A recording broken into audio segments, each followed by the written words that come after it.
Para os antigos gregos, os raios eram lanças produzidas pelos gigantes ciclopes, criaturas de um olho só. Elas eram feitas para que Zeus, o rei dos deuses, as atirassem sobre os homens pecadores e arrogantes. Como a mitologia grega foi migrada e adaptada a Roma, a interpretação dada aos raios não sofre muita alteração entre os romanos.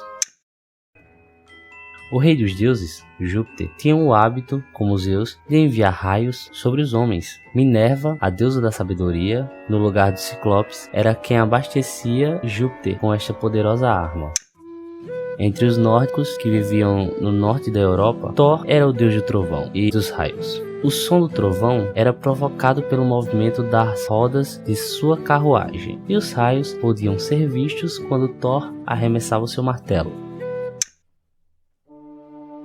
A primeira explicação de cunho científico que se conhecia foi escrita pelo filósofo grego Aristóteles, no século III a.C., atribuindo o ruído à colisão entre nuvens e o relâmpago ao incêndio de uma exalação ejetada pelas nuvens. Subsequentemente, foram sendo produzidas diversas teorias com variantes à explicação aristotélica, que, com cambiantes vários, foram generalizadas e aceitas até o século XIX.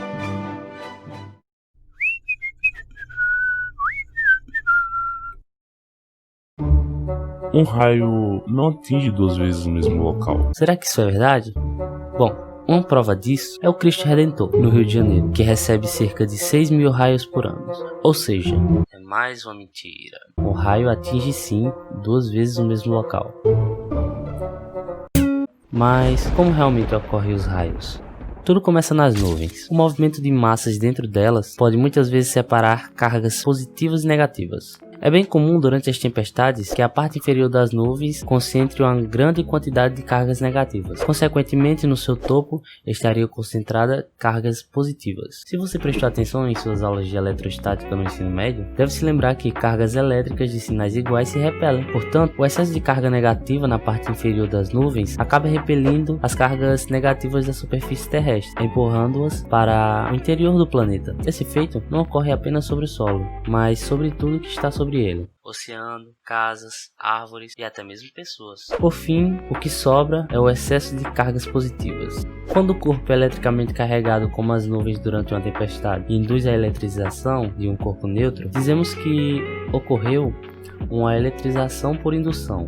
Tá, mas o que tudo isso tem a ver com os raios? Bom, da mesma forma que cargas elétricas de mesmo sinal se repelem, cargas elétricas de sinais opostos se atraem. Logo, as cargas negativas das nuvens tenderiam a se aproximar das cargas positivas da superfície terrestre. Porém, o ar não permite que isso ocorra. Ele é considerado um isolante elétrico, ou seja, um material cujas cargas elétricas não conseguem se mover livremente. No entanto, à medida que as concentrações de cargas iguais aumentam, o campo elétrico próximo delas fica mais intenso. Uma coisa que muitos não sabem é que todo isolante pode se tornar um condutor. Para isso, basta que um campo elétrico intenso o suficiente atue sobre ele. Isso é possível, pois campos elétricos de alta intensidade são capazes de desprender alguns elétrons dos átomos que compõem o material isolante, e são esses elétrons livres que passam a ajudar na condução de corrente elétrica. Quando esse fenômeno ocorre com o ar, as cargas elétricas opostas da superfície terrestre e das partes inferiores das nuvens podem finalmente se encontrar. Esse encontro é chamado de descarga elétrica atmosférica, ou mais comumente de raio. Tá, mas e os relâmpagos e trovões? Esse tipo de descarga elétrica aquece muito o ar por onde passa. A temperatura chega a 25.000 graus Celsius. Para você ter uma ideia, isso é 5 vezes mais quente que a superfície do Sol. Essa alta temperatura tem 2 consequências. Primeira, o ar, quando superaquecido, emite radiação luminosa na faixa visível do espectro magnético. É essa luz que causa os clarões nos céus, ou seja, os relâmpagos. Além disso, sabemos que quando o gás é aquecido, ele expande e aumenta o seu volume. Na ocorrência de raios, a expansão do ar é extremamente violenta, gerando as ondas do som que chamamos de trovão. Mas qual é o mais rápido, o relâmpago ou o trovão? Bom, eu que lhe pergunto, durante a tempestade, o que você nota primeiro, o relâmpago ou o trovão? trovão. Apesar de ambos serem gerados da mesma distância de você, um deles é uma onda eletromagnética, ou seja, luz, e o outro é uma onda sonora. A velocidade do som no ar é aproximadamente 343 metros por segundo. Já a velocidade da luz é aproximadamente 300 milhões de metros por segundo. Você sempre observará um relâmpago antes de escutar o trovão. Bom, com tudo isso, vamos para a parte principal do vídeo.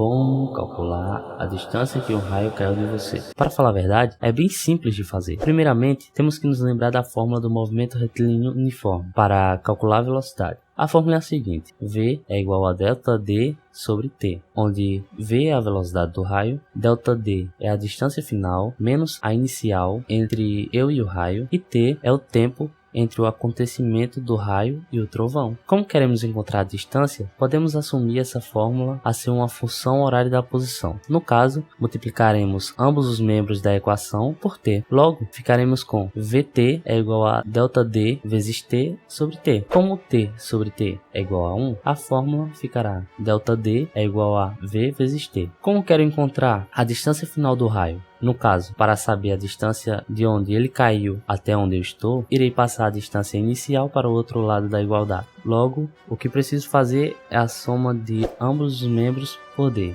Com isso, o d inicial menos d inicial é igual a zero. Logo, ficaremos com a seguinte forma: a distância final é igual à velocidade vezes o tempo mais a distância inicial. Pronto, chegamos na fórmula da função horária da posição. O último ponto a se modificar nessa fórmula é que o que eu quero encontrar é a distância final. Então, tomarei a distância inicial como zero. Logo, ficaremos com a fórmula d é igual a v vezes t, ou seja, a distância final é igual a velocidade vezes o tempo. Mas o que é que essa fórmula tem que precisamos saber? Bom, o som é uma onda mecânica e necessita de 1 mil para se propagar. Sua velocidade varia de acordo com a temperatura e a umidade relativa do ar, mas essa variação é pouca. A 28 graus Celsius e 70% da umidade relativa, essa velocidade é aproximadamente 348 metros por segundo. Então vamos tomá-la como base. A partir do momento em que o raio caiu, você conta os segundos até o momento em que ouviu o trovão. Multiplique esse valor por 348 e você terá a distância em metros que o raio caiu de você. No caso, a fórmula pronta ficaria da seguinte maneira: d sendo a distância entre eu e o raio, t o tempo entre o raio e o trovão, vezes a velocidade do raio, que no caso seria 348. Lembrando que esse valor é em metros, uma vez que a velocidade é em metros por segundo e o t é em segundos. Vou citar um exemplo: se você vê um raio, você ouve o trovão 5 segundos depois. Então, o raio caiu a 1740 metros de você. O que tal fazer na prática? Eu vou fazer uma edição e veremos um raio e ouviremos o trovão logo após. Você vai calcular e comentar nos comentários a resposta. Quem acertar, marcarei a resposta com coração. Vamos lá?